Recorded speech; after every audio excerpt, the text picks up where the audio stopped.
terima kasih.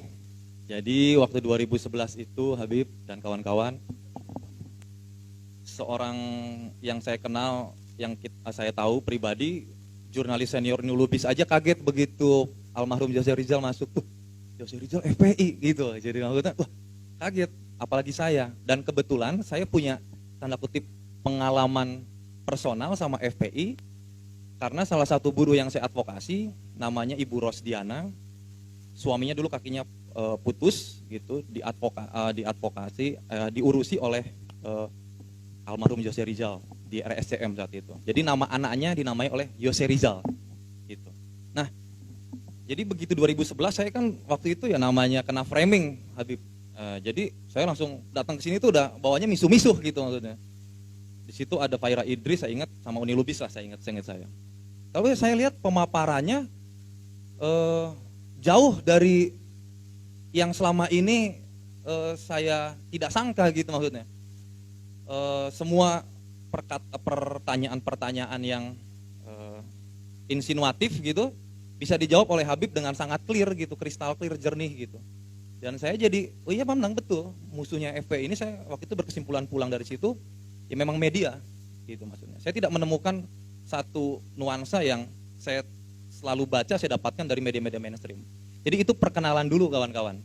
Nah gitu. Jadi sejak itu 2011 saya berubah.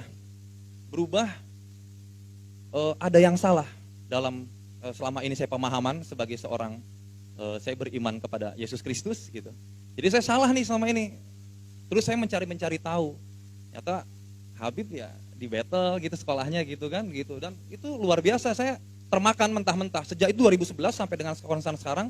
Saya bisa kawan-kawan tahu kalau Twitter saya, kalau yang main Twitter, saya kafir radikalis. Akunnya kafir radikal, pernah disuspend ya sama tangan jahil, terus berganti jadi kafir radikalis. Nah, saya ini jadi salah satu non muslim gitu ya yang dipakai argumentasinya, pendapatnya oleh banyak kawan-kawan di aktivis Islam. Jadi saya mengcounter narasi-narasi yang tidak betul gitu maksudnya. Gitu. Saya menjawab apa adanya. Bahkan saya dianggap sempat gegar di keluarga saya bahwa saya jadi mualaf. Betul itu. Jadi sampai adik saya pun sampai kaget, khawatir. Bahkan saya bilang, saya tidak akan berubah iman saya. Tetapi fakta yang saya sampaikan, saya bilang begitu, adalah yang kalian dengar itu tidak betul.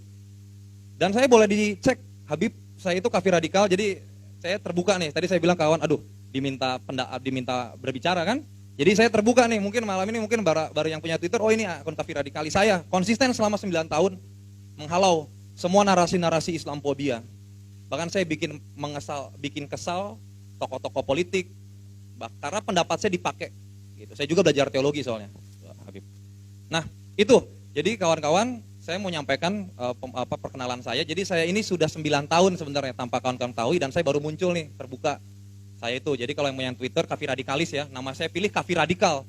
Jadi karena propaganda kafir dan radikal itu adalah propaganda yang dijalankan negara nih. Jadi saya melawan di sini gitu ya. Mungkin rekaman ini nanti jadi akan viral, nggak apa-apa lah ya. Tapi saya sudah siap. Oke. Nah, Habib, saya itu selalu ini juga diskusi di sini, ada saksi banyak, kawan-kawan saya juga bisa di cross check. Saya berusaha tidak mau berdusta di sini. Saya juga berusaha tidak menambah-nambah dan mengurang-urangin. Jadi saya berdiskusi sama kawan-kawan, saya bilang kebuntuan saya udah buntu. Saya ikut juga aksi reuni 212, Habib. Saya merasa satu-satunya gerakan yang tidak bisa ditutup oleh rezim ini adalah 212 dan kawan-kawan yang pendukungnya Habib gitu. Dan saya begitu mendengar, saya bilang begini, mendengar Habib akan pulang, saya berdoa sekali, Habib. Bahkan saya nge-tweet gitu ya, ya Tuhan gitu maksudnya, dengan iman saya gitu, lindungi Habib gitu. Karena kebuntuan oposisi, sebutlah kebuntuan gerakan-gerakan kritis sudah tidak ada lagi. Gitu. Sebulan lebih kami berdemo, diburuh, tidak juga didengarkan. Gitu. Jadi semoga Habib, kedatangan Habib beserta pengikutnya yang luar biasa mencetak sejarah.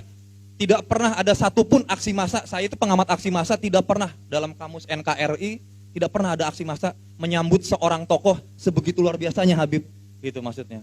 Itu luar biasa, disangkal atau tidak disangkal, maupun acara YLC tadi malam ada tekanan tidak menyiarkan, tetap fakta tidak bisa dibantah bahwa kedatangan Habib Rizik Syihab adalah satu peristiwa penyambutan aksi massa paling spektakuler dalam sejarah NKRI.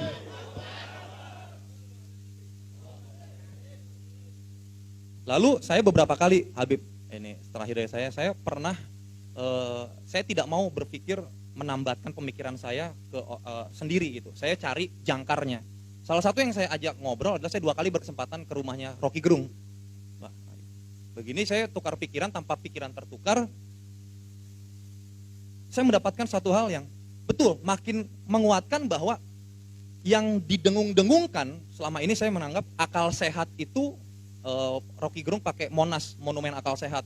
Memang betul Pak Habib, bahwa saya merasakan dari tadi saya tidak ada rasa takut, bahkan merasa seperti saya merasa nuansa yang hangat. Bahkan tadi saya salah, saya kira non muslim, saya akhirnya keluar tadi kata saya, maka tadi permisi saya non muslim, boleh gak di sini gitu maksudnya gitu. Tapi tidak ada masa intimidasi seperti tahun 2011 Habib. Saya merasa waktu itu kayak seperti semualah melawan saya gitu maksudnya. Nah, di kebuntuan-kebuntuan seperti ini Habib, saya harus mendaraskan bahwa Omnibus Law ini yang sudah jadi Undang-Undang Nomor 11 Cipta Kerja ini banyak kejoliman Habib. Mudah-mudahan kedatangan Habib bukan hanya jadi momentum bersatunya. Bukan kami tidak mendukung rezim ya, tapi kebijakannya banyak yang tidak berpihak pada kami, terutama kaum buruh. Gitu. Nah, semoga kawan-kawan di sini saya minta energinya yang luar biasa Habib, dengan Habib saya dari gerakan buruh, ayo kita saling sinergi gitu. Gitu, Omnibus Law ini jahat, kita wariskan kepada masa depan gitu, tolong dihentikan dengan bagaimana kita menyuarakan bersatu lagi agar saya merasa gini Habib, nyuwun sewu, punten ini kalau bahasa Sundanya. Saya merasa kawan-kawan masih tuntutannya itu masih yang bernuansa teologi gitu Pak Habib gitu, bahwa isu Islam itu masih nomor 1. Menurut kami itu harus di blend gitu Pak Habib gitu, dengan kawan-kawan dengan segala hormat. Di blend kenapa? Biar ketika masa Islam itu bisa mendapatkan simpatik dari masa kiri, masa tengah, saya hakul yakin gitu akan ada terjadi perubahan. Selama ini kita tidak ngeblend, mudah-mudahan suara saya ini bisa merangkul. Saya juga bermati-matian selama ini 9 tahun melawan narasi-narasi Islamophobia gitu. Dan selain itu Pak Habib, saya juga mengaku dosa nih di sini, tanda kutip. Saya itu aktivis Islamophobia sebenarnya di dunia sosial media. Jadi saya aktivis Islamophobia tuh, makanya saya berani datang 2011 itu, saya pengen tahu nih gitu, gimana sih FPI gitu. Jadi saya Islamophobia nih. Jadi 9 tahun ini saya menebus dosa saya menghantam semua narasi, bahkan saya sampai diincar oleh yang saya sebutnya pakai istilah ahlul Pancasila. Orang-orang yang merasa paling Pancasila, yang paling bisa merasa mereka paling berjasa bagi negeri ini, paling Pancasila pokoknya lah gitu. Itu Habib. Jadi sekali lagi nama saya Iut, mudah-mudahan ini menjadi awal, karena tidak boleh berpanjang lebar juga, masih banyak kawan-kawan yang mau berbicara. Itu saja Habib, mudah-mudahan kedatangan Habib menjadi momentum persatuan antara masa Islam, masa tengah dan masa kiri. Dan saya sangat yakin Pak Habib bahwa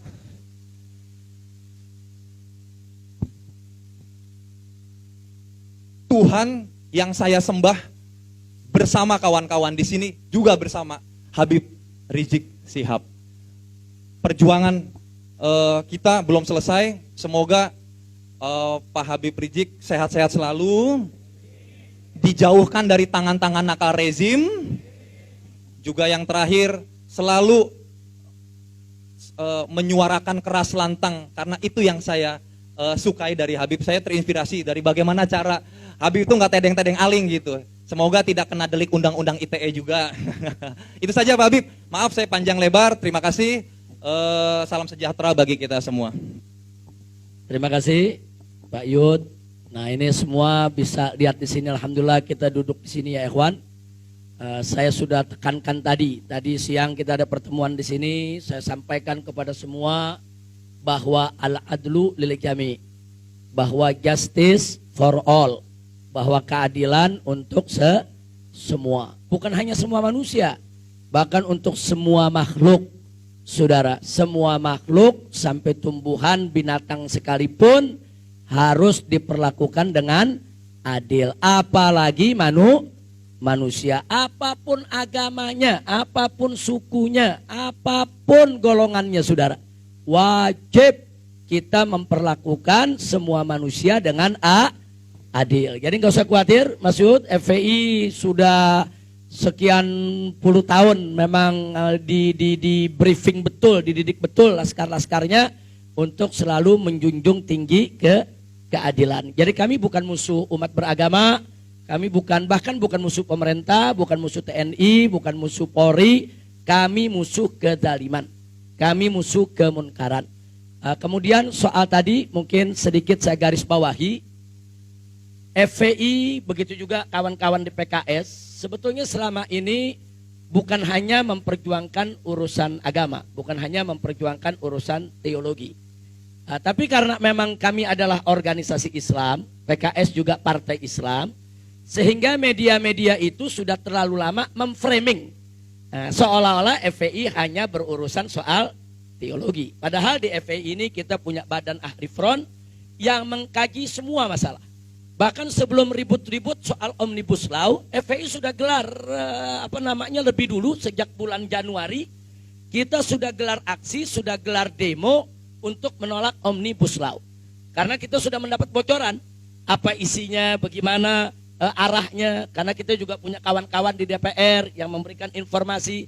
Hanya saja media-media mainstream ini memframing seolah-olah FPI tidak tahu menahu soal Omnibus Law, nggak tahu menahu soal urusan ekonomi, nggak ngerti soal kebijakan-kebijakan negara. Dipikirnya FPI ini cuma ngurusin soal agama, soal dakwah, soal tablik akbar.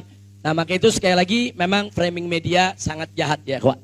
Jadi tidak usah khawatir, Mas Yud, kalau bicara soal membela buruh kita akan berjalan bersama.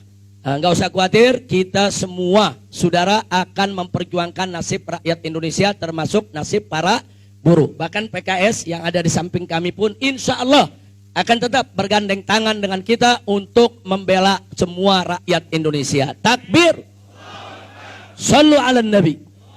Nah, kami juga sudah punya tim membaca draft terakhir yang ditandatangani oleh Presiden soal Omnibus Law. Dan kita sedang mengkaji ayat per ayat, kata per kata.